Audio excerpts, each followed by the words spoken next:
धन्यवाद सभी साथियों का। और मेरी एक बार फिर प्रार्थना है, कल सभी साथियों ने 10:30 बजे यहीं इकट्ठा होना है। उसके बाद माननीय विधायक विनोद जाना जी की निवास स्थान पर हम लोग यहाँ से चलेंगे, मोटरसाइकिल पे, कारों पे, जिस तरीके से भी, और वहाँ हम लोग शांतिपूर्वक प्रदर्शन करके, नारेबाजी करके विधायक जी को ज्ञापन देंगे। और उसके बाद जैसा आगे का प्रोग्राम होगा आप लोगों के साथ समय समय पर साझा किया जाएगा। आप सब लोगों का बहुत बहुत धन्यवाद, बहुत बहुत स्वागत करता हूँ। मेरा ख्याल मंगलवार को विधायक जी चंडीगढ़ तो उनके बेटे को दे देंगे। हमने तो विधायक जी के नाम ज्ञापन देना है। और कोई भी साथी भाई, हमने किसी भी प्रकार का पार्टीबाजी उधरंग नहीं करना। जहाँ कांग्रेस के विधायक हैं वहाँ उनको भी दिया जाएगा, जहाँ इनेलो के हैं वहाँ भी दिया जाएगा। मतलब जिस भी पार्टी के हैं, जजपा के हैं, मतलब जच्चा बच्चा पार्टी के विधायक हो चाहे किसी पार्टी का विधायक हो, सबको जो है ज्ञापन दिया जाएगा। और सबसे हमारी मांग जो है रखी जाएगी सबके सामने। तो एक बार पुनः मैं सभी साथियों का इतनी तादाद में धरना स्थल पर पहुंचने पर स्वागत करता हूं, अभिनंदन करता हूं, वंदन करता हूं।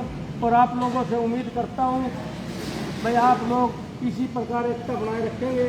और मैं आप लोगों से प्रार्थना करूँगा कल इससे ज़्यादा तादाद में हमारे साथी यहाँ मौजूद होने चाहिए। एक महत्वपूर्ण सूचना और आई है भाई, आज 3:30 बजे चौधरी भूपेंद्र हुड्डा जी हमारे मतलब पक्ष में आज प्रेस कॉन्फ्रेंस करके अपने मतलब विचार रखेंगे। हमारे साथ आए हैं पीपली। और चौधरी अभय सिंह चौटाला जी ने भी पहले ही जो है आड़तियों का समर्थन कर दिया है। आड़तियों का समर्थन में आज प्रेस कॉन्फ्रेंस करेंगे 3:30 बजे पीपली में। तो जो लोग भी हमारा समर्थन करते हैं एकजुट रहने की जरूरत है। सही बात है।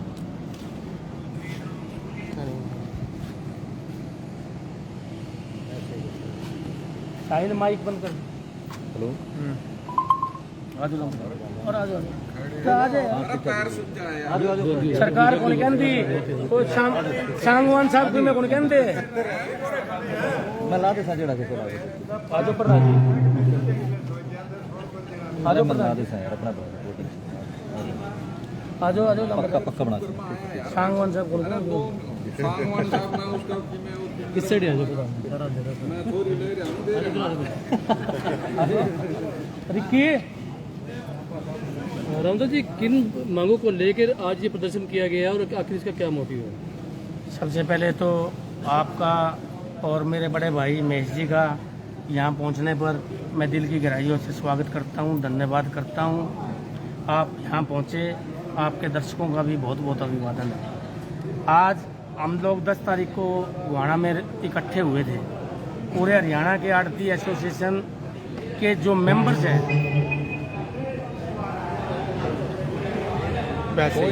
पूरी हरियाणा आड़ती एसोसिएशन के जो मेंबर हैं वो सारे वहाँ इकट्ठे हुए थे। और लगभग हम 25,000 लोग वहाँ इकट्ठे हुए थे।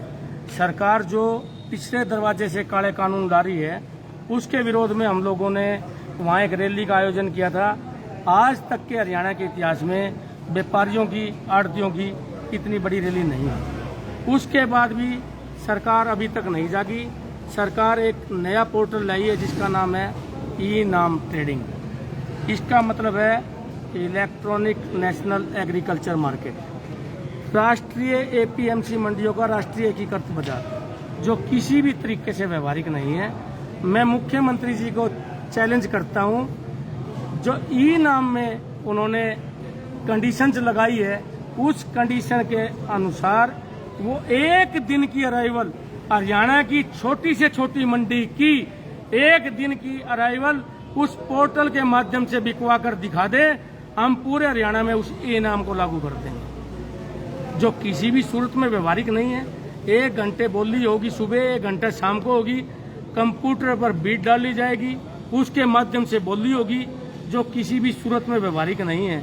पीछे हमें आश्वासन दिया गया था भाई पीछे की तरह काम होगा 2 रोज पहले, लेकिन उसके बाद फिर एक नया फरमान आ गया भाई ई-नाम तो चालू करना पड़ेगा, सिर्फ हम इसमें पेमेंट का ऑप्शन हटा देते हैं। उससे पहले क्या था, अगर पेमेंट बी, जो परचेजर होगा उसको पहले फार्मर के खाते में डालनी पड़ेगी, उसके बाद वो उस माल को उठाएगा।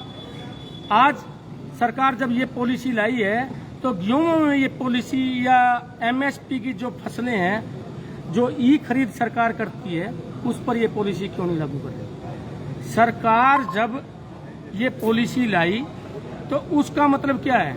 आज हमने फार्मर का माल सरकार को बेच दिया, हमारा लिफ्ट होने के एक दो महीने के बाद तक पेमेंट नहीं मिल रही, और आज व्यापारी से चाह रहे भाई एडवांस में पैसा डाले, उसके बाद उस पैसे पर उस फसल के पैसे के ऊपर कोई किसान को ब्याज नहीं मिल रहा, जो दो महीने पेमेंट लेट आ रही है। आज से पहले क्या था, पेमेंट हमारे खाते में आती थी, हम फार्मर की जिस दिन फसल बेची उसी दिन हमने फार्मर की पेमेंट जमा कर ली। आज हरियाणा में एक भी ऐसा कोई उदाहरण नहीं है अगर किसी आड़ती ने किसी किसान की अगर कोई पेमेंट ना दी हो। आज हरियाणा के आड़तियों का करोड़ों रुपया अरबों रुपया जो है मिल वालों में डूब गया, उसके बाद भी ऐसा एक भी उदाहरण नहीं है भाई आड़ती ने किसी फार्मर का पैसा देना हो। तो उसके बाद किस लिए ये बात हुई भाई पेमेंट जो है डायरेक्ट फार्मर को करने की जरूरत पड़ी? सरकार चाह रही है आड़ती और किसानों को लड़ाना। आज जब मोदी जी केंद्र में सरकार आई तो मोदी जी एक कानून और लाए जिसको बोलते हैं जीएसटी। जीएसटी का मतलब है गब्बर सिंह टैक्स। मोदी जी जब गब्बर सिंह टैक्स लाए तो मोदी जी ने कहा एक देश एक कानून, एक संविधान, एक विधान, एक झंडा। तो भाई सब जगह पूरे हिंदुस्तान में एक टैक्स होगा। आज हरियाणा में मार्केट फीस 4% है और लगते पड़ोसी राज्यों में 1% मार्केट फीस है, तो किसी तरीके से व्यवहारिक नहीं है। एक देश एक कानून एक टैक्स के तहत ये जो है टैक्स बराबर किया जाए। नंबर 3 बात, जब एपीएमसी एक्ट के तहत ई पोर्टल जो सरकार ला रही है, सरकार कह रही है भाई कोई भी किसान का माल कहीं भी बेचे, हमें किसानों को ऊंचा दाम दिवाना है। जब किसानों को ऊंचा दाम दिवाना है तो सीमांत किसान जो वर्षों से हरियाणा की मंडियों में, जब से सुख पंजाब था तब से हरियाणा की मंडियों में फसल बेच रहे हैं, उनको फसल बेचने से रोका जा रहा है, उनका पोर्टल पर रजिस्ट्रेशन नहीं किया जा रहा। हम कह रहे हैं आप वेरीफाई करा के उनका रजिस्ट्रेशन करा लो, हमें कोई दिक्कत नहीं, आप वेरीफाई कर लो भाई वास्तव में ये किसान है, वो पंजाब में बेचे, हरियाणा में बेचे, किसी मंडी में बेचे, सरकार को इससे क्या तकलीफ। नंबर 4, आज एमएसपी कितना ही इंक्रीज हो, आड़तियों की आड़त फिक्स कर दी गई 40 रुपए, जो किसी भी सूरत में व्यवहारिक नहीं है। आज सब चीजें महंगाई बढ़ रही है और आड़तियों की आड़त फिक्स कर दी गई है। किस लिए? एक तरफ जब तक ये केंद्र में और प्रदेश में सरकारें नहीं आती, ये लोक लुभावने वादे करती है, हम सत्ता में आ गए तो आड़तियों की आड़त 3% कर देंगे। माननीय उप मुख्यमंत्री दुष्यंत चौटाला जी ने भी ये बात कही थी, आड़तियों की आड़त 3% कर दी जाएगी, लेकिन अभी तक आड़तियों की आड़त 3% नहीं, उल्टा घटा दी गई। 23 प्रकार की फसलें हैं जो एमएसपी के तहत सरकार ने जिसका एमएसपी तय किया है, और उनमें से 7 प्रकार की अनाज, 5 प्रकार की दालें, 7 प्रकार की तिलहनें और 4 प्रकार की व्यावसायिक फसलें। उसके बावजूद हमें सिर्फ 2 फसल पर आड़त मिल रही है। हमारा कहना है हमें 2.5% पूरी आड़त दी जाए और सब फसलों पर समान रूप से जो एमएसपी के तहत खरीदी जा रही है, सब फसलों पर हमें 2.5 की आड़त दी जाए, और पेमेंट जो है किसान की मर्जी से हो, किसान चाहे आड़ती से ले, किसान चाहे तो है डायरेक्ट सरकार से ले।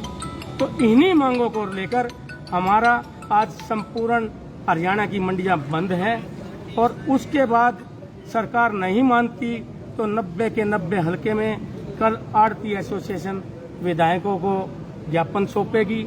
उसके बाद भी समस्या का समाधान नहीं होता तो सीएम सिटी करनाल में इकट्ठे होकर मुख्यमंत्री आवास का घेराव किया जाएगा, और उसके बाद जैसा भी आगे कोई कार्यक्रम होगा आप लोगों को बता दिया जाएगा। तो हांसी में कितना असर देखने को मिल रहा है हड़ताल का? हांसी में सारी आड़ती एसोसिएशन, सारे मजदूर भाई, सारे किसान भाई एकजुट हैं। आप यहाँ आए थे, आपने धरना स्थल पर देख लिया, मंडी में 125 के करीब दुकानें हैं और यहाँ आदमी 200 के लगभग थे।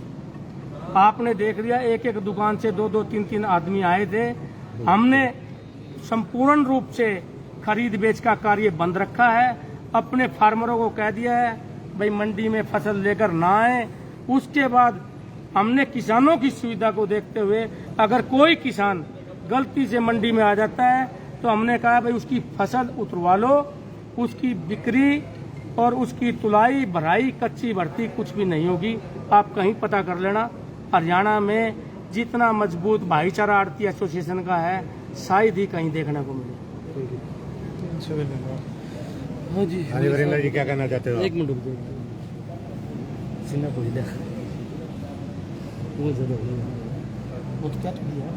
मलिक साहब क्या कहना चाहिए? आज जो हड़ताल की गई है कितनी सफल मानते हैं इसके बाद? हम ये काले कानूनों के बहुत ज़्यादा खिलाफ हैं और ये काले कानून हमारे भविष्य के साथ खिलवाड़ कर रही है सरकार। इसके पीछे सरकार का जो लॉजिक है वो अडानी और अंबानी को ही मतलब फायदा पहुंचाने का है। बाढ़ में जाओ जिनके नाम से जनता, आड़ती, किसान, मजदूर, इन्होंने इस सरकार ने इनसे कोई लेना देना नहीं है। तो आगे भी धरना किस तरह जारी रहेगा आपका? या आज अनिश्चितकालीन धरना है, चलता रहेगा जब तक हमारी मांगे पूरी नहीं मान होती। आगे मांगे नहीं माने तो अगला स्टेप क्या रहेगा आपका? अगला स्टेप हम देखते हैं, मुख्यमंत्री जी के कोठी का घेराव करेंगे, विधायकों के कोठियों का मतलब घेराव करेंगे, उनको ज्ञापन देंगे। यदि वो हमारी सुनती हैं तो ठीक है, अदरवाइज उनका हम उसको बहिष्कार करने का भी मतलब वो करेंगे। जो हमारे समर्थन में होगा, हम उनका तय दिल से धन्यवाद करेंगे, उनका स्वागत करेंगे। और ये जो हमारे खिलाफ कोई भी विधायक, मंत्री, मुख्यमंत्री खिलाफ जाएंगे तो उनका मतलब पूर्ण बहिष्कार करने का भी हम प्रयास करेंगे। किसी पार्टी का हो? किसी भी पार्टी का होता है। नहीं, हमारी पार्टी ने, कांग्रेस पार्टी ने तो आज समर्थन कर दिया है। 3:30 बजे पीपली में चौधरी भूपेंद्र सिंह हुड्डा जी आज प्रेस कॉन्फ्रेंस करके और इनके मतलब किसान, आड़ती और मजदूरों के समर्थन में एक प्रेस कॉन्फ्रेंस करके और अपना जो नजरिया है वो जनता के सामने लाएंगे।